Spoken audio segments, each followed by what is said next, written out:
బతుకమ్మ దసరా పండుగలు ముంచుకొస్తున్నాయి. పంచాయతీ కార్మికులకు జీతాలు పెండింగ్లో ఉన్నాయంటండి.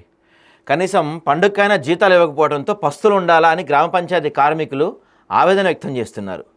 గురువారం రోజున వెల్లికట్ట చౌరస్తాలోని సిఐటియు జిల్లా కమిటీ సభ్యుడు అమ్ముల బాలనరసయ్య ఆధ్వర్యంలో కార్మికులు విలేకరుల సమావేశం నిర్వహించారు. ఈ సందర్భంగా వాళ్ళు జనవరి 25, 2000 నుంచి గ్రీవెన్సీల ద్వారా ప్రతి నెల 1 నుంచి 5 తెలుపు కార్మికులకు జీతాలు జమ చేస్తానని హామీ ఇచ్చి ఇప్పుడు ఆ మాట తప్పారంట. సో ఈ కార్మికుల ప్రధాన డిమాండ్లు ఏంటంటే 3 నెలల నుంచి నిలిపే వేతనాలు వెంటనే ఇవ్వాలి.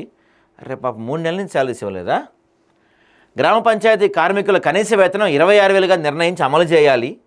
ఇక మల్టీపర్పస్ విధానం రద్దు, కార్మికులపై అదనపు భారం మోపుతున్న మల్టీపర్పస్ విధానాన్ని రద్దు చేయాలి.